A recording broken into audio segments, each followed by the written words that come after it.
Hey everyone, thank you so much for joining. And for those tuning in via YouTube, thank you for accessing our resources. Welcome to the Tribals Network's Scholar Saturday sessions. And we are so happy to have you here. So just gonna get started. This is the first installment of the Scholar Saturday sessions, and we basically decided to make sure that this information was accessible to anyone applying to universities abroad. We understand that it's a very complicated process involving so many different factors and tests and things like that. And today we'll be talking about standardized testing as well as English proficiency testing with a focus on the SAT and the IELTS. So just some housekeeping initially. So first of all, we will be live streaming this on our YouTube channel. In fact, it's being live streamed right now. Just to make sure that the information that we give out is not exclusive to our scholars, but to anyone who is, but is accessible to anyone who is interested in applying to universities abroad. So just keep in mind that if you unmute yourself during the recorded session, you will be recorded. But if you would like to engage with us um, without being recorded and more privately, we will be having a scholar exclusive session, a Q&A session, as well as some other sections after this recorded session.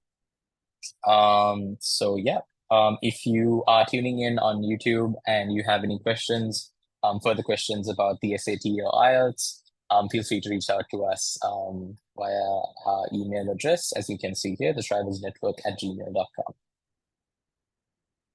And first of all, just like a brief introduction about what the Tribals Network is. So we started in 2021 as a group of 5 students who had just gotten into universities abroad. And we decided to try and make scholarships and opportunities abroad more accessible to students, Sri Lankan students from under-resourced backgrounds, such as public schools, ethnic minorities, low-income backgrounds, so on and so forth. And so far, our scholars have gotten more than $4 million worth of scholarships and financial aid to universities around the world, including MIT, Caltech, Princeton, Oxford University, Amherst College, Williams College, and so on. And that is mainly through our flagship service, the Scholars Pipeline. And I will be your host for today. I am the co-founder and executive director of the Tribal Network, and I'm really happy to be here. And I will also be joined by 2 fantastic past scholars, Nutara and Gaura, who will be actually the SAT coordinators for this year's cohort of scholars. And I'm excited to introduce you guys to them. So what we will be covering today is basically the standardized testing portion of admissions. And we'll be giving you guys a bit more of an idea of what that basically is. The SAT is a very popular standardized testing option that a lot of Sri Lankan students take. And in my opinion, it is a great way to level the playing field when it comes to admissions, because universities don't quite understand the nuances of Sri Lankan education system. And this is a great way for you to demonstrate your aptitude and preparedness for college through a test that they actually do understand. And then when it comes to English proficiency, universities want to ensure that all the students they admit actually have the language ability and the skills needed to go through the challenging course content. And the main way they do that is by asking for English proficiency test scores, mainly from students coming from countries that are non-English speaking, so Sri Lanka included. And so, yeah, that's basically what we'll be covering. And after the recorded session, our scholars joining in today will have access to a Q&A session through which you guys can ask any questions and engage with us. And we will also be sharing a few tips and online resources that we will be sharing across this program. So yeah, let's just get started. So moving on to our first portion, the college admissions test. And basically, a college admissions test is a standardized test taken under equal conditions to measure student achievement on an equal playing field. Primarily in the US, this is a very popular way to kind of assess a student's ability, but it's not exclusive to the US. The SAT, for example, is accepted by universities across the world, including universities in Singapore, such as in US and in TU, as well as universities in Japan. So it definitely opens you up in terms of your chances and when it comes to admissions. So the funny thing is that the Strivers Network, of course, since we started in 2021, we started in the midst of the COVID-19 pandemic. So during that period, universities had to go test optional because obviously given lockdown restrictions, most students weren't able to access this kind of standardized testing, which was usually in person. So we didn't necessarily have to stress too much about like whether or not our scholars take the SAT because universities were university optional. But this is changing, as you can see. Universities universities continue to understand the importance of standardized testing when it comes to equaling the playing field and giving them a better sense of the student's ability. And one by one, colleges are beginning to require test scores again. So as you can see highlighted here, some examples are, this is kind of a comprehensive list so far of universities that require standardized testing. And this is for those of you joining in on YouTube, this information is relevant to the 2024-2025 application cycle. So for those students who are applying this year in 2024. So basically Harvard University, MIT, Yale University, Caltech, Cornell University highly recommends taking the SAT. Brown University, Dartmouth College, Berea College, and Union College also highly recommends taking the SAT for international students. And some notable additions starting from the coming years include Stanford University, which will require standardized testing from next year onwards. And I believe Vanderbilt University will be requiring SAT scores, standardized testing scores from the year 2026. So what these college admissions tests are is a test of two things, basically, your analytical reasoning, and that is basically your math ability. And secondly, your qualitative reasoning and logical reasoning that is done through like literacy, writing, your grasp of complex grammar concepts, and so on and so forth. So we'll be getting deeper into those topics that are assessed as we go on in this webinar. So yeah, moving on straight into the SAT. So basically, the SAT is one of the college admissions tests that universities accept. Another example is the ACT, which is less popular than the SAT, especially among international students. So for that reason, we are going to focus solely on the SAT for this session. So a quick few basics. The overall timing of the SAT is 2 hours and 14 minutes in total. And it's broken down, as you can see, into two different sections, the reading and writing section, or the English section, and then the math section. All of the questions will be multiple choice questions, so there is no writing portion in the SAT. There used to be back when I was taking it in 2021. I feel like a dinosaur saying that, but there was a writing portion in the there was an optional writing portion in the SAT, but that's no longer considered like relevant, I guess, in admissions, because there are other ways that universities can assess student writing, such as their own college essays and personal statements. Another change since I took it in 2021 is that the SAT is now completely digital. So it's conducted via a laptop or tablet or any such device that you yourself have to bring to the testing center. Yes, actually, Gaurav just pointed out that a few of the questions in the math section will be written. So you will basically have to give a numerical answer. But there are no writing questions or any sort of like short answers in terms of like English. It's mainly the written questions, the written answers are basically going to be numerical. But another thing that's new about the SAT is that they practice what is called adaptive testing. So basically, based on whether or not you get your first question right, for example, right or wrong, um, uh, so it's broken down into modules.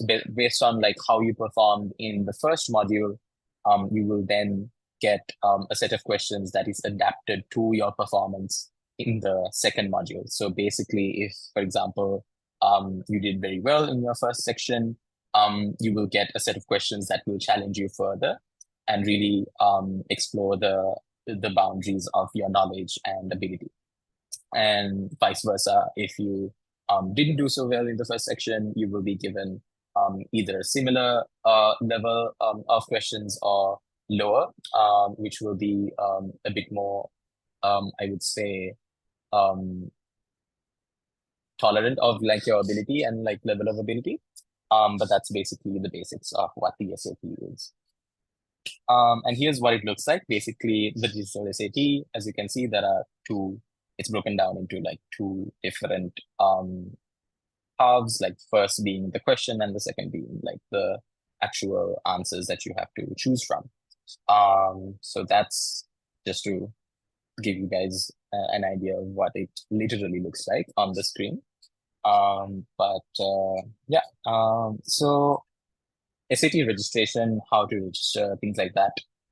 So you can register online by the given deadline on this link that is provided.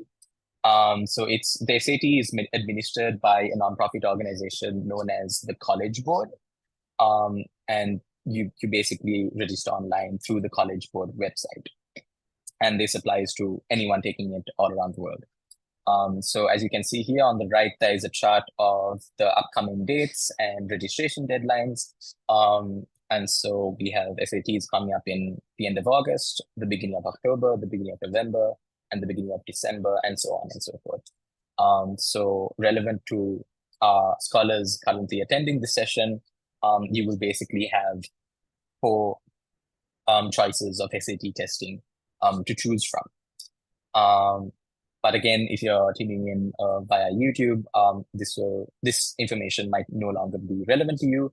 So we urge you to go to the College Board website and find the SAT test dates that are upcoming during the time that you are logging in. So the registration fee for Sri Lankan students or any international student in general is $111. So that's $68 for the registration fee and $43 for the regional fee. So that right now, based on August 2024 statistics, it comes up to around 33,000 Sri Lankan rupees. And you can take the test in Colombo, Negombo, or Kandy. There are multiple options if you're taking it in Colombo, and you can take it in gateway colleges in Negombo and Kandy as well. So yeah, we are gonna get into the specific portions, the SAT English and the SAT Math, and these will be introduced by wonderful SAT coordinators, Nutara and Gaurav. So Nutara Karunaratna is currently a student at Oxford University. She actually was part of our first ever Scholars Pipeline cohort, and she's currently studying computer science and will be graduating with a Master's of Science in 2026. And she actually was one of the very few students around the world who got a perfect 1600 out of 1600 in the full like overall SAT score, which yeah, you can ask any questions to about like how Nutara actually did it. But yeah, over to you, Nutara. Hi everyone. As Ruby said, I'm Nuthara. I just finished my second year studying computer science at Oxford. I was part of the Scholars Pipeline in 2021 and I applied to the US and the UK and I ended up in the UK. So we'll be talking about the SAT English section. So usually the English section tends to be the hardest section for most Sri Lankan applicants because it's not our first language, which is why we'll be helping you out with it. So as a summary, the English section is usually two modules. They both have reading and writing questions, and each question will usually involve a passage that they took from an article or a book, and then a multiple choice question. So the passage, especially in the digital SAT version, is really short. So it'll be a couple of sentences and then a question about the passage. So the passage can be from a fiction novel, or it can be a science report, or like a debate on politics. It can be anything, and you're not expected to like know anything about the passages in advance. You just read it and then you answer the question. The questions are usually meant to test your knowledge of English. So that includes like knowing what certain words will mean and also like the grammar and English conventions. So punctuation, tenses, that kind of thing. So you could, of course, learn it through like, there are lots of resources available just to learn English grammar, but practicing is also a really good way to just get used to the standard conventions that are tested in the SAT. Next slide. Yeah, so these are a couple of example passages. Now, these are from the earlier version of the SATs, so not the digital one, which is why they're actually longer and I've just cut off some of it. So this is an example of a history passage where it takes like excerpts from two speeches that were made in 1858, apparently. So if you read their passages, it looks kind of complicated. There's a lot of formal language, debate language, and absolutely don't worry if you don't like immediately understand all of it. Because most of the time you just read it and you get a certain impression, and then you focus on the specific part that's actually asked in the question. Next. Two more passages. So the first is an example of a literature passage. It's an excerpt from a book, and you can see that the writing style is different now. It's narrative, somebody's telling a story. So again, they'll probably focus on one part of the passage and then ask you something about it. And the second passage is an excerpt from a science report. So again, it's a completely different vocabulary, and they'll talk about different things. And remember, you don't have to know what all of this means. You don't have to be a science expert. You can definitely just figure it out as you read the passage. Yeah. Right. So the questions aren't really marked different as reading and writing. But usually when you look at it, you can see, because the reading questions usually ask you about the meaning. So for example, they will give you a passage and then ask you to summarize what the passage is saying. So they'll give you multiple choice options and ask which sentence best summarizes this passage. Or they might ask you like which word best conveys the meaning that the passage is trying to give you. While the writing questions are a bit different. They'll pick a word and ask you to pick the word from the multiple choice answers that is the closest to the same word. Or they might ask you to pick like the correct grammar for a sentence or where the full stop goes, something like that. But in general, they don't really separate the questions and they're weighed roughly the same. So you need to be prepared for both types of questions. And yes, both of them will use passages like the ones before. So it depends whether you want to read the passage first and then do the question, then start looking at the question, or you can read the question first and then look at the passage. It's really up to you. Yeah. Yeah. tips. First of all, this is definitely just my opinion. You may find that a different way works for you, in which case, please go ahead and do it.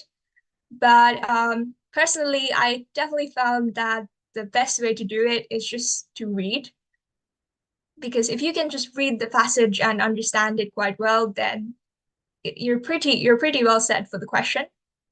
So it's good if you can just read a range of everything that might come up. So if you could read like science articles, novels, politics articles and things, that would be really great. But if you just read one thing, now me, I only read fiction novels, like willingly. So I only read that and it worked out. So whatever that you can get behind.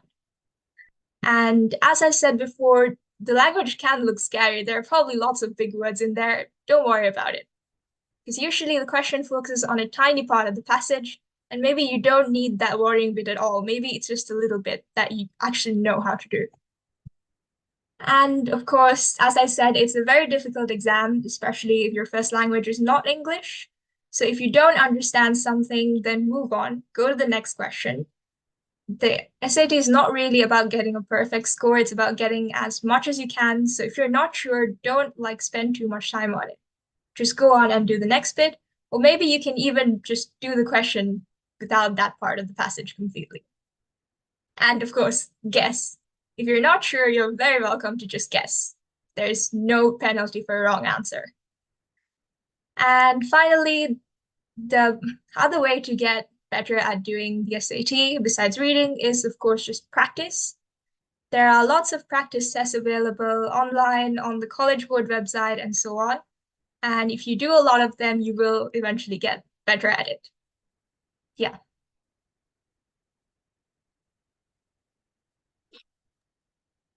Thanks, Satara. We will delve deeper into like specific tips when it comes to different like types of questions that you get in the SAT. These are like some great like first tips to like just start off with. Just to clarify about what Nutara meant when she said there is no guessing penalty. Basically, there are some tests where like if you get an answer wrong, like you will be penalized. You will basically be cut. They will cut down on your points. In the SAT, there is no such penalty. Basically, like you just get a 0, not a minus or anything like that. The best kind of strategy that I used like when I was like facing the SAT English particularly was to like answer by exclusion, like by just like going through all 4 different like choices and like figuring out which ones definitely don't work, and then like I maybe like can boil it down to like 2 possible correct answers, and then like I just like guess after that, and like maybe I get it right, and it's like a 50-50 chance. But moving on to the SAT math section, another fantastic past scholar of ours, Gaurav Mahabodhage. He's currently studying mathematics at the Massachusetts Institute of Technology, also known as MIT. And he got a perfect score in his SAT math when he did it in 2021. Gaurav, just take it away. Hi, I'm Gaurav. And as Rivi said, I'm studying at MIT and I'm majoring in math. And I had 2 bronzes at the IMO, and this year I was the team leader for Sri Lanka. And now let's look at the SAT math section. Yeah, so the SAT math section in the new SAT has 44 questions, 70 minutes. As Rivi said, it has 2 sections, each having 22 questions in 35 minutes. And most of them are MCQs. So basically, you'll have a problem and you're expected to solve it and then go for the answer. But some of them are called student-produced response questions, which means you have to give a numerical value. It could be a fraction, it could be a decimal. Normally, you don't have to put the units because the question will be phrased in a way where a number is the final answer.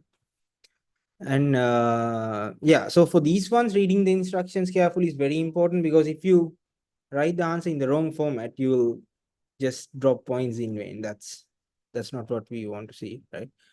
So yeah, topics cover a lot of things, including algebra, geometry, trigonometry, functions, probability, statistics, units and percentages, areas, volumes, and other stuff.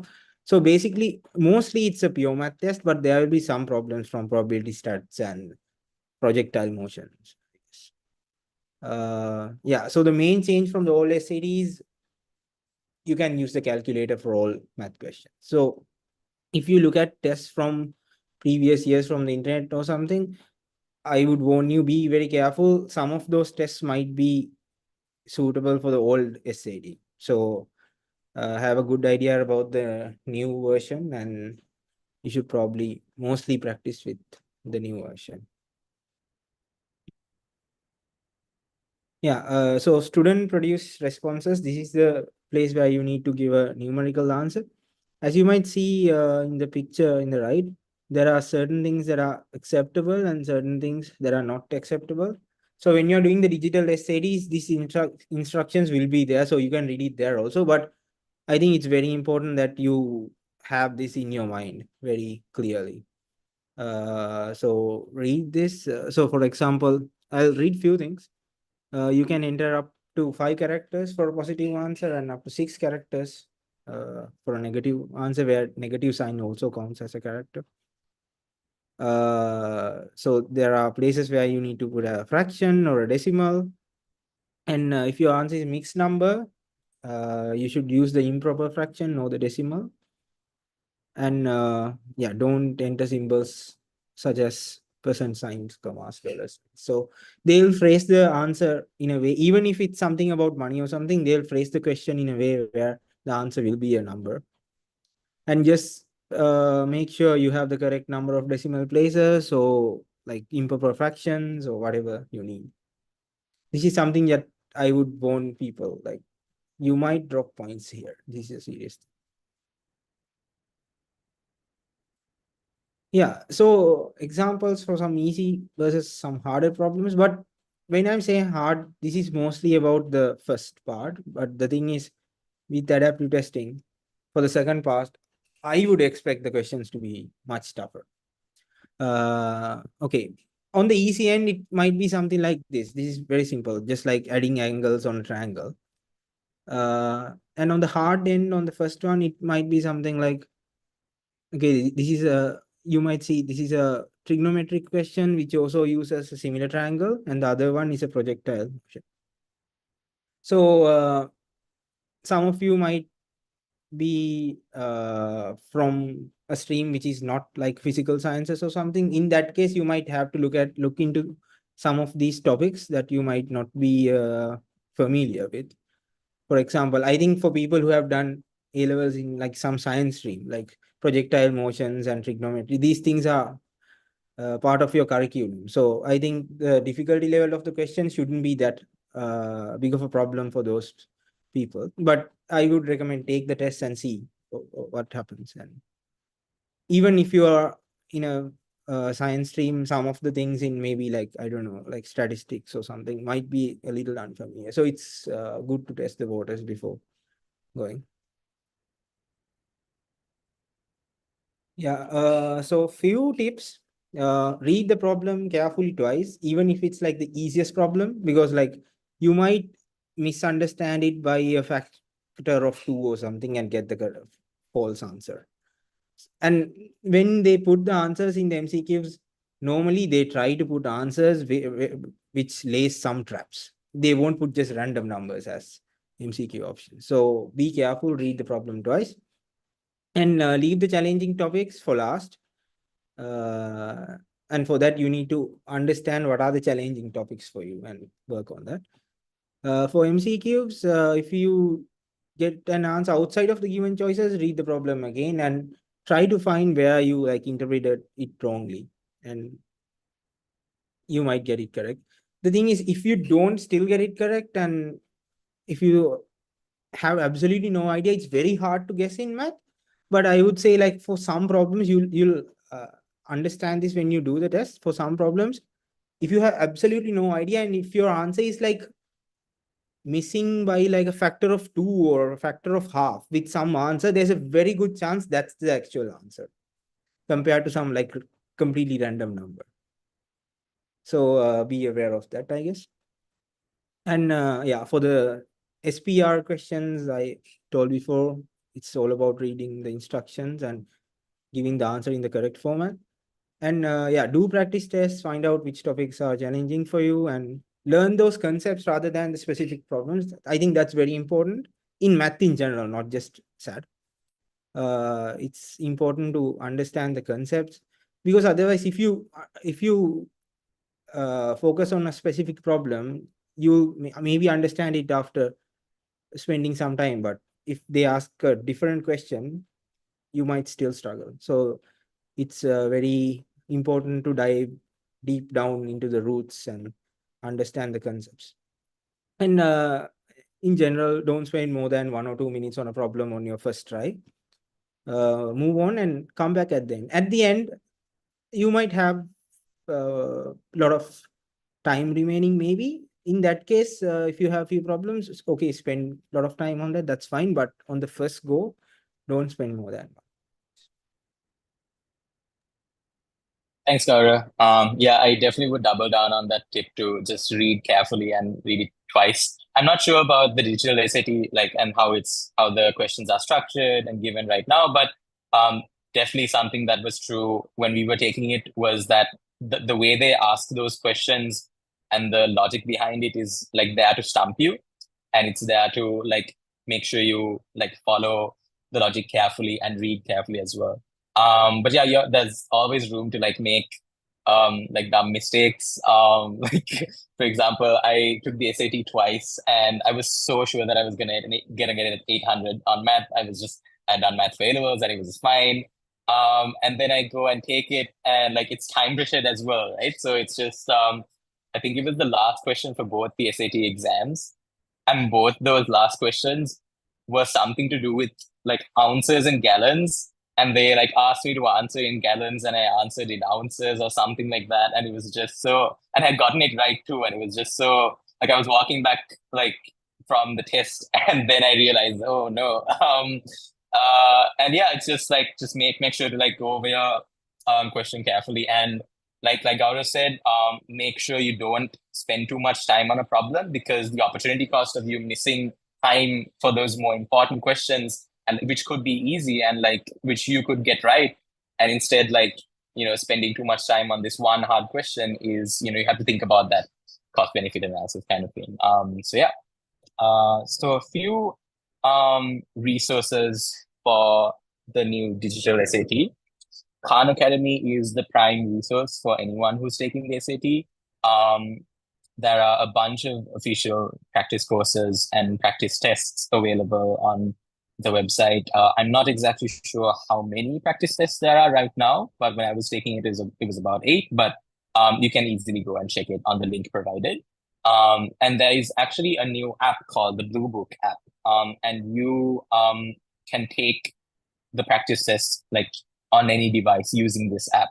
And in fact, for the scholars attending right now, we will be having a diagnostic test conducted by Gaura and Nutara, and that will be done through this Blue Book app. So we will ask you to get that app and just familiarize yourself with the platform before you get started. But yeah, yes, as mentioned, there are full practice tests on the College Board website, which I think the SAT prep section on the College Board website is like a collaboration with Khan Academy anyway. And other than that, we will be giving our scholars access to more prep books and practice tests. I remember like scouring through Reddit and like looking for like scanned PDF versions of like past SAT tests, and like those were really helpful and just added to my practice time as well. So yeah, that's just an overview of the resources that you have at your disposal and for free. So yeah, that's it. So moving on to English proficiency testing. And we will be going through this quite quickly just because like in terms of like the topics and the coverage itself, it's nothing new. It's English at the end of the day, but like we will be focusing more on like how this English will be tested, especially through the IELTS exam. So just to give you an overview of what English proficiency testing is and why it exists. So I would say like all universities teaching in English, like they essentially need to ensure that all the students they admit actually can handle not only the course load, but also the language itself. Especially if you're looking to explore the humanities and the social sciences or any like writing heavy subject at college, you definitely need to be careful about this. But the most common way that, and this is usually a problem for international students applying from non-English speaking countries such as, Sri Lanka. And the most common way to demonstrate that language ability, and, if you just have that score, it's easy, it's just easy for them as well, is by sitting an English proficiency test and getting that score and presenting it to them. So just a few examples. IELTS is the one conducted by the British Council. It's basically the British version of the English proficiency test, and it's the most popular. There are a few variants of the IELTS exam, like the IELTS Academic and the IELTS General, and a few ways that the test itself is delivered, like on paper, on computer, like at home online. And I'll be delving deep into those different variants when we discuss the IELTS exam specifically, which will be what we're focusing on this session. But some other examples are the TOEFL. The TOEFL is basically the US version. I would say the US equivalent to the IELTS. It's conducted by ETS. And similarly, there is another exam conducted by ETS called the TOEIC, TOEIC. In contrast to the TOEFL exam, this is more focused on English for working proficiency, so English for professionals. So we would recommend, if you're trying to choose between the TOEFL and the TOEIC, we would recommend the TOEFL because that's more geared towards prospective students. And then there's also a new addition to this list, the Duolingo English Test, or the DET. And this obviously is conducted by Duolingo, and it is recognized by some universities. It is gaining traction for sure. And I would say that like a majority of US universities currently accept the test, but you need to be careful, especially if you're thinking of applying to universities in other countries. The Duolingo test might not be recognized, so you need to be careful and do your research. And something that is distinctive about the Duolingo test is that it started out as a fully online test, and it's the only such test that started out as one. And they also practice like adaptive testing and things like that. There's also the CELPIP, which is the Canadian equivalent of the IELTS. I am not exactly sure if the CELPIP is administered in Sri Lanka, but we would urge you to do your own research and see if that might be an option for you. And there are also other ways that you can demonstrate your English proficiency, such as, for example, if you followed the Cambridge or Edexcel or any other UK patterned A-level, O-level system, if you got a good grade on the English O-level exam, that can stand in for the English proficiency test. So yeah, that's basically an idea of like the options that you have. And just a quick overview of like English proficiency policies. So in the US tends to be the more lax and flexible when it comes to English proficiency. I would say most of our past scholars from the Strivers Network actually didn't take the IELTS or any such exam, and they were able to waive their English proficiency requirement by proving that they took at least 4 years of high school or secondary school completely in English, which if you're studying in English medium, you're most probably going to be able to prove that. So that usually is not a problem in the US, but again, it really depends on the university, and it's up to the university to decide on this as well. So for example, Berea College in Kentucky, which I mentioned before, so they have a requirement for international students where they have to either present a standardized test, such as an SAT, or an English proficiency test, such as the IELTS. So one of the two are definitely required. So another way that you can waive your English requirement is by getting a high score on the SAT English portion. As you can see on the example from Union College, New York, on the right here, you will see that there is an option to submit an SAT or ACT score result in lieu of an English proficiency test. So that's a good way to just, two birds, one stone. And as I mentioned, if you got a good grade in a Cambridge or Excel O-level English, that is also a waiver for you. But yeah, we'll be discussing this further and like case by case for the scholars after the recorded session. So other countries tend to be more strict than the US. For example, in the UK, you definitely need some sort of recognized English proficiency test to prove that you are able to take the course content on. For example, I was just talking to Nutara, and yes, she took the IELTS and she got a good score, but she also followed the Cambridge curriculum and she got an A-star in English. So she could have used that as well to waive her English proficiency requirements. And that's because the Cambridge O-level English curriculum is recognized in the UK.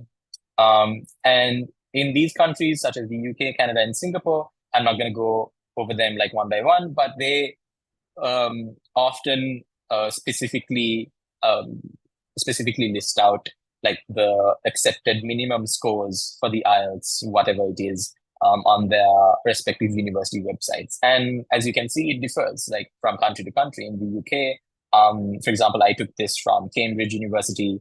The minimum IELTS score was 7.5 out of 9. In Canada, I took this from the University of Toronto. The minimum score was 6.5 out of 9. And in US, in Singapore, the minimum score was 6.5 out of 9. So it depends. But what we would recommend is if you're taking the IELTS, which I will talk about more in depth, aim for a 7.5 or higher. A 7.5 is a safe band to land on. That most universities, I've never seen a university require an 8 or above. It's always been 7.5 at the highest, and also like at least a 7.0 in each different section, which I will talk about when we talk about the IELTS academic test. So I mentioned that the IELTS has different variants, right? So the IELTS academic is what we are focusing on, because the IELTS general is more geared towards like visa, English proficiency testing, and like professional environments. And the IELTS academic, as the name suggests, is more geared towards prospective students, both undergraduate and postgraduate. The good thing about the IELTS is that they have a variety of test centers across Sri Lanka, and this includes Colombo, Kandy, Matara, and Batticaloa. And you can easily go and check this out on the British Council Sri Lanka website. I haven't included a link here, but basically just Google British Council Sri Lanka and go to the IELTS section, and it will be pretty easy to find out from there when you go to register. So the IELTS academic test has 4 sections: listening, reading, writing, and speaking. And each section is scored in bands, like band 1 through band 9. And you can get like a 1 or 1.5 or 8.5 or 9. So it depends. So it's not just 1, 2, 3, 4, 5. It's 1, 1.5, 2, 2.5. So what we would say you should aim for is a 7.5 out of 9 overall, with at least a 7.0 out of 9 for each specific section. So for all 4 sections, you should aim for a 7 out of 9 just to be safe. And as I mentioned, there are 2 delivery methods on paper and on computer.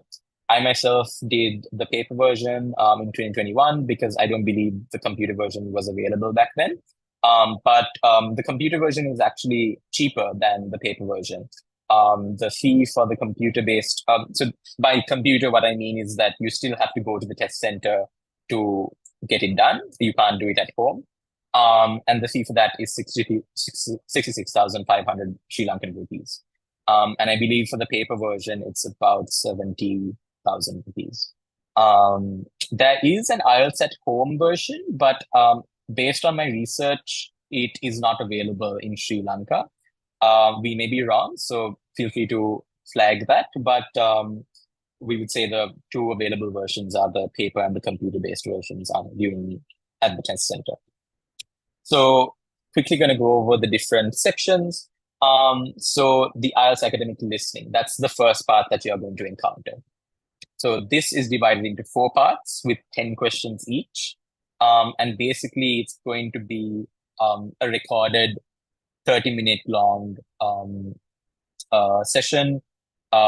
And you're going to basically be reading the paper and the questions while you're listening to the conversations or speeches being broadcasted. And you also get, in addition to the roughly 30 minutes of recording, you will get an extra 10 minutes to transfer your final answers from the question book to the answer book. There are 2 separate books that you're given. So that's about 40 minutes. Parts 1 and 2 focus on like everyday social situations, conversations between friends, things like that. Part 1 is going to be a conversation between 2 people, 2 friends or something like that. And part 2 is going to be just one person speaking. So basically a speech. And parts 3 and 4 are more formal and academic in nature. So the conversation in part 3, for example, can be between an academic and an interviewer or something like that. And the kind of topics that are covered may be, obviously, you'd be able to grasp them. It's going to be pretty general, but it's going to be based on a specific domain. So it could be a science academic conversation or like a history or something like that. So part 3 and 4, similar to part 1 and 2. Part 3, conversation. Part 4, single person speech. And the types of questions and the answers you're supposed to give vary. There's a variety. So some of them may be multiple choice questions. Some of them may be short answers, in which case you're going to have to be very careful about your spelling and your grammar when you actually write out these answers, because you're going to get marks cut if, for example, your spelling or grammar are wrong. There are also some other versions of question types. You would be asked to complete a sentence or fill in the gap, fill in the blank, sorry. You might be asked to match diagrams, things like that. So it's a variety of different questions. So that's the listening part. The IELTS academic reading is the next section that you're going to face. So this is divided into 3 parts with 40 questions in total. And you're going to be given 60 minutes in total to go through the whole section. And this includes time to transfer your answers to the answer sheet. So 60 minutes, in total, absolutely. And so the kind of text you might be given might include written, or by written, I mean like journals, newspaper articles, magazines, things like that, and online resources such as blogs and forums. But these are going to be for a non-specialist audience. So compared to the SAT English portion, this is in terms of like the lexicon used and the complexity, I would say it's going to be much more manageable, and it's going to be much less focused on that specific domain. And similar to the listening portion, the kind of questions you're going to get vary. They may be MCQs, they may be true or false questions, matching things, short answers, diagram labeling, etc. And there is an academic writing portion. And this consists of 2 tasks, and you're given 60 minutes in total for both those tasks. It's important to note that task 2 is weighted 2 times that of task 1. So you're probably going to have to spend more time on task 2 and be more careful with it because it's going to be weighted more. So task 1 is basically you're going to be asked to describe and analyze a given like diagram or graph or chart or something like that. And this is going to be at least, the analysis is going to be at least 150 words. What I mean by a semi-formal and neutral style is you're not supposed to delve deep into your opinion of what you see. You're basically going to have to give your observations of what you see in the diagram given. So for example, it can be like statistics on like car accidents in the UK or something like that, and different trends And you're just going to have to make certain observations, like here are the anomalies, here are some trends that I see, and just kind of like give a balanced description of what you see. It's basically like a more advanced version of like for those of you who did like the local syllabus, like the O-level English, like you're given like like a scene or a diagram or something, and you're supposed to like describe it. It's basically this, but like, more advanced. But yeah, be careful not to spend more than 20 minutes on this so that you leave enough time for task 2. Finally, task 2, you're basically given a topic and you're supposed to write on it. And again, this is also supposed to be mostly neutral in style. So for example, I've given an example of a topic here. Some people think that parents should teach their children how to be good members of society. Others believe that school is the best place to learn this. So you have to basically organize your essay, making sure to give enough weightage to, the former, the first opinion, that, the kind of pros and cons of like parents being given that responsibility, and then secondly, the pros and cons of like schools being given that responsibility. And then finally, you're supposed to bring those two together and come to some sort of a conclusion that is mostly neutral. You're not asked to express your personal opinion on any of these things. So make sure to give a balanced kind of a description. So this has to be at least 250 words. So yeah, that's it for the writing portion. And then lastly, the speaking portion. So you'd notice when you go on to register for the IELTS that you're given a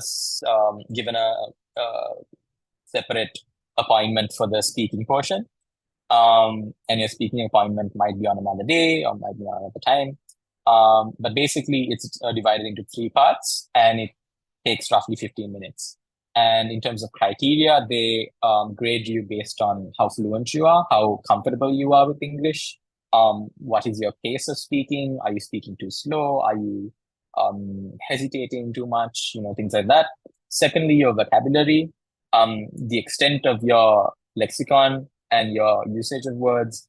And more importantly than that, for example, if you're talking about a specific field or topic that you're not too familiar with, maybe there's a word for something that you don't really know, but they might be able to grade you based on like whether you're able to use alternative words for those, jargon words.